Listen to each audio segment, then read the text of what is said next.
Let me save you from the most expensive mistake that I often see triple net investment property buyers make. They see a Dollar General or other triple net property and they see a high cap rate and they assume that it's a better deal. But a high cap rate is often the market quietly telling them that there's more risk there than what they're aware of. And if you don't know what the risk is, it can cost you a lot of money from day one. Hi, I'm René Nelson. I'm a CCIM and commercial real estate broker, and I help people buy triple net properties. I also own a Dollar General property myself, so I understand the appeal, the questions, the curiosity, because I've been in your shoes. You know, most people watching these videos have not hit subscribe. It's helpful to us because it allows us to reach other great investors like yourself and continue to deliver useful content. So do me a favor and hit the subscribe button. Today, we're going to build on the topic about lease terms and how that drives pricing. We're going to go one level deeper, and I'm going to tell you how to look at a high cap rate, whether it's a gift or whether it's a warning sign. If you're watching this because you want steady income and simple ownership, I get it. A lot of investors are tired of volatility, constant tenant management, dealing with property managers, or having to make decisions related to whether they can raise rent or having the government control their outcome. The goal is financial stability, predictable cash flow, and a clear plan you can live with when it comes to your real estate. Net leases can be a great gift for that goal, but only if you buy the risk on the right purpose. So I want to talk a little bit about cap rates in the relation to income and price. At a basic level, the cap rate means a lower price relative to the income. Low cap rates mean high price relative to the income. So they're really inverse. Low cap rate, high price, low cap rate. The part that matters most is the market often price risk through the cap rate. So when you see a high cap rate, your next thought should be, what risk is the market pricing in this? I want to make this simple and usable. You do not need to research every local market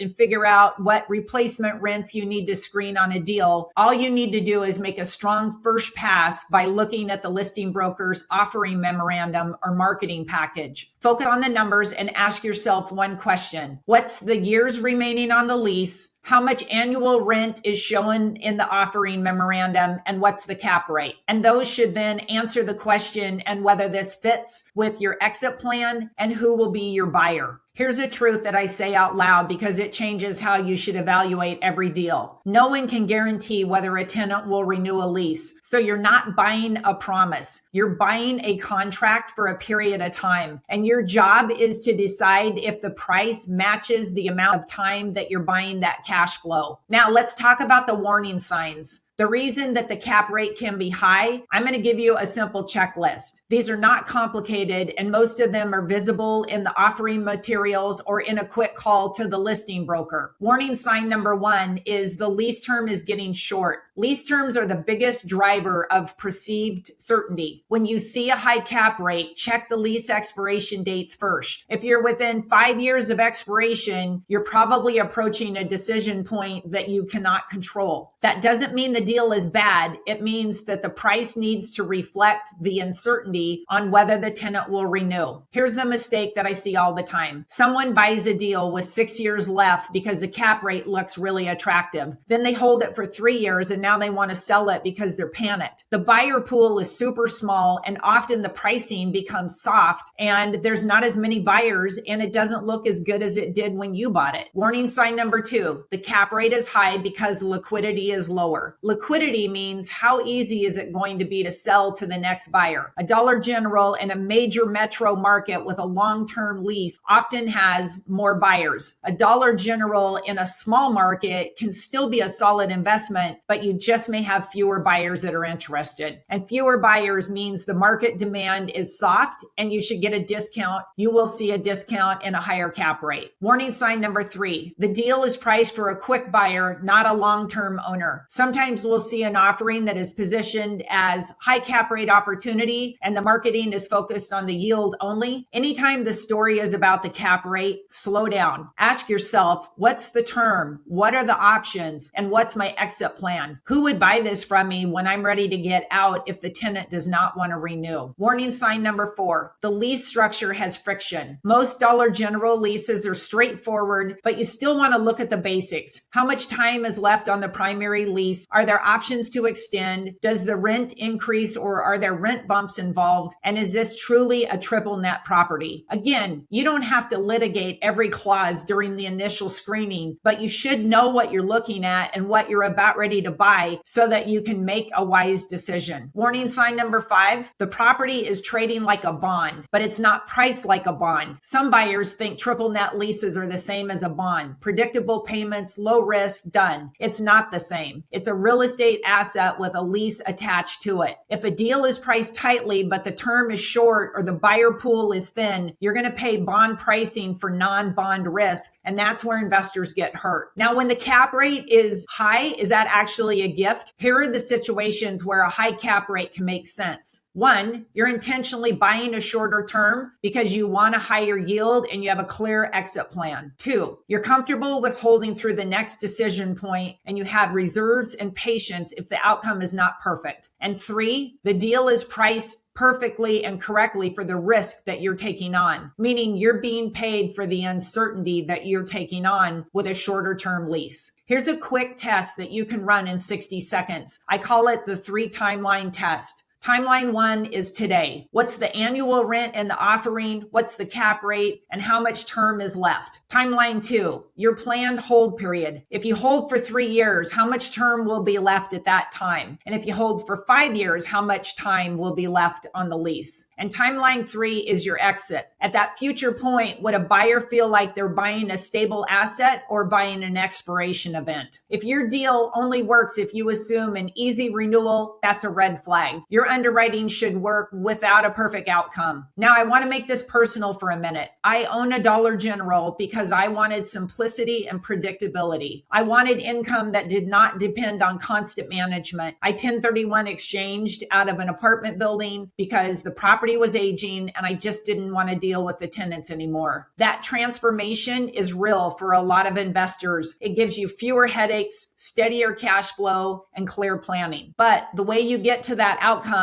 is not by chasing yield or the highest cap rate. It's by buying the right amount of term for your goals and paying the right price for that risk. So what should you expect next if you're looking at Dollar Generals right now? Here's the process that I recommend. First, screen the term and the cap rate together, not the cap rate alone. Second, decide your minimum term requirement for your risk tolerance. And third, align your hold period with your exit plan. If you want help applying this to real deals, I created a guide called How to Buy Triple Net Properties. If you're watching this on YouTube, it's linked in the description. And if you're listening on the podcast, you can request it by going to eugenecommercial.com. Download the PDF, review it, and then schedule a free 15-minute phone call. We'll walk through your goals and decide what level of risk you're willing to take and what it would look like for you to go into a triple net property. And if you want, I can even help you analyze a few Dollar Generals to see which one should actually hit your list. Let me leave you with a thought that matters the most. A high cap rate is not automatically a better deal. Most of the time, it's market pricing and something you need to understand. Buy the term that fits your goals, price the risk honestly, and have a clear exit plan from day one. If this was helpful, please hit the subscribe button and give us a thumbs up. It helps the algorithm share this with other like-minded investors. Thanks for watching, and I'll see you in the next video.